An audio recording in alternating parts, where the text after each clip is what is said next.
This video is about working with data and summary statistics. The readings are from 3 of the textbooks we're using, sections 2.1 and 2.4 from O, from A 3.4, and from HAGS 3.5 and 3.7. It is assumed that you have read these sections before you start watching these videos. Some logistics to keep in mind: at the beginning of every lecture, we're going to go to Moodle and get the PDF of the notes, basically the file I'm going over it. And then we're going to open RStudio, and then the idea is that you open our script file and you basically start copying and pasting things from the PDF to RStudio so that you can see how the code actually works. If you have any questions, feel free to ask. Don't forget that we have Slack as a great resource to ask questions and so on. And remember, if you don't have a package, you should install the package in your console, never in the R script or R markdown file. This is a key important part. Play with the examples. This is very good that you play with a different variable and so on. So let me just do those first steps. As I said, when I go to Moodle, you're going to see that under data summaries, you have the readings, you have the class plan for Monday, but you have this PDF. So the idea here is that you open it, you download it, and you have this information with you as you move along. You can copy paste things. So make sure you download this, and you should save this within your notes subfolder. So just remember, we talk about the importance of organizing your files. Next, we have several data sets we're going to be using. So you should download the folder, and when you download it, you want to place it within a folder where you're going to be working with. So as I said, my recommendation for you guys is to have some sort of folder for notes, and you would put it, let's say, in a folder that is called 3_data summaries. You would paste it someplace over here.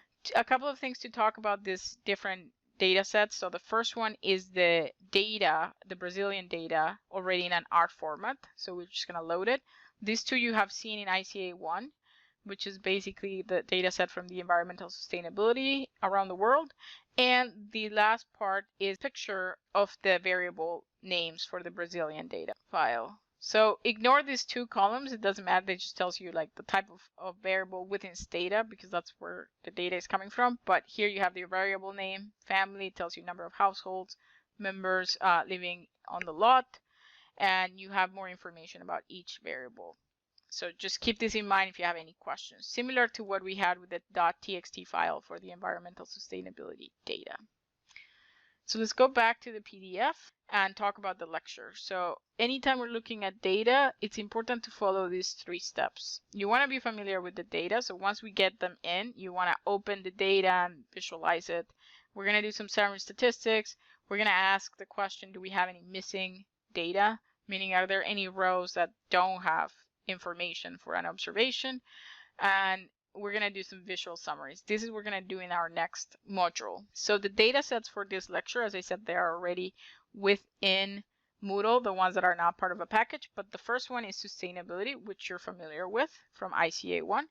The second one we're going to get from the library PoliSci data, and it's a survey data from the American National Election Survey, and this was from 2012, and we're going to use that. So it's important, if you don't have that library installed, you install it in your console. And then the Brazilian data, which remember we're going to be working with throughout the semester, but remember we have some agreement guidelines that we should follow. So as a reminder, setting your working directory is super important. So I have given you some tips of how you should have your data or your file organization. Remember, you have econ432, let's say, is a folder. Within that folder, you want to have something called notes. And then within that, you are going to create a folder that is going to be called 3_data_summaries. That's where you want to store your R script, where you're going to be playing with the notes for this. And you should also store the PDF so that you have access to this. Just like I said before, go to Moodle, download the file, the folder, paste it in this folder, and just start working with setting the working directory. If you don't remember how to do that, go back to the Intro to R Part 0 video, and you should work on that. Then open an R script, and then we're going to start working with the data. In my case, this is my working directory. Let me show you quickly how I would set it in my case. I'm going to open an R script, and I'm going to do session, set working directory, choose a folder. I'm going to go to my notes, and I have my folder, and I'm just going to set it. I'm going to copy this, paste it at the top of the R script so that I have that information. Once we have that, the next goal is to get the data in. This is a super key step that we're always going to do.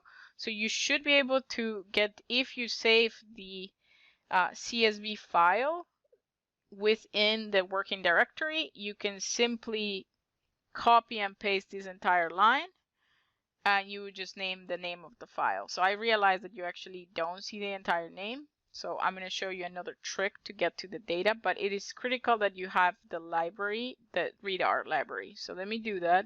Let me put it here. I want to make sure I have that library, R, and then I want to run that. And I do have the library. If I didn't, I would go down here and say install packages. But I don't have to do that because I have that library. I'm going to show you, I'm going to go from the notes. This is basically the RMD file that creates that. So here you can see better the address of the data. I have the file both in the folder that I just showed you, but I also have it under a datasets folder, and that's what I'm going to be using. So I'm just going to run this line, and you're going to see that the data appears on the right hand side in the top quadrant. And it's always good to just double click on that or click on it and see the data, how it looks like. Right away, we see that we have some NAs for some countries.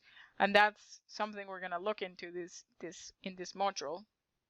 So make sure you do that. So when you go to your R script, you want to copy this line and you want to paste it here and run it. But if you have saved your CSV file within the working directory that you already set up, all you need to do is run the line like this. Just say read the CSV, it will know that it's already in that folder. An alternative way of doing this, which is also very useful, is to go from import dataset and then select read from readr, and then you go here and you just say browse, and then you get the dataset. So you can choose the CSV file. When you get that, you can name it here, data, which is the name we've been using for that, and then you would run it. Once you run, you just simply want to import it the same I just did. You would just simply want to copy the code line that you just did. And that's all you would have to do. You would paste it up here in your R script. You should save this, save as, and put it in your working directory. Call it the same. Do 3_data summaries and then notes so that you know that you're working on that.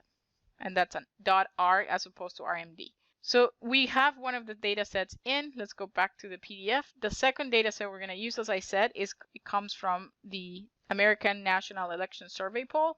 The two lines that you need to run to get the second data set, first you need to call the library, and then you need to do data NAS. So let me go here. I'm just going to run the lines from my RMD file, and it gives me an error right away. Oh, you do not have that package. So right away I go down. So a couple of things. To run a line, just as a reminder, you can do Control Enter. If you want to run the entire chunk, you can simply do the play button, and it will run both. And now we have the two data sets. We can click on this data, and it's going to show us the data set now here.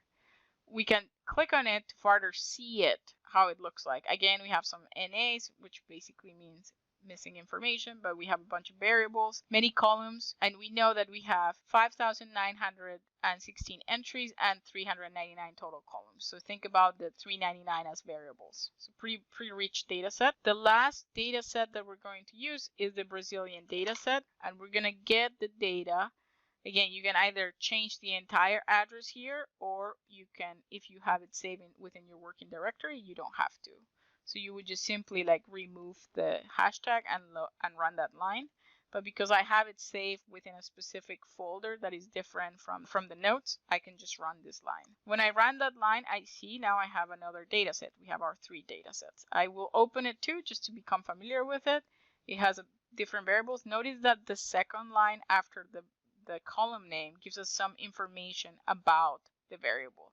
And this is important But the names of the variables, though, which you can check here when we look names Brazil, they don't include that description. It's just the name is the top row, and then the line that follows just gives us a description of the variable.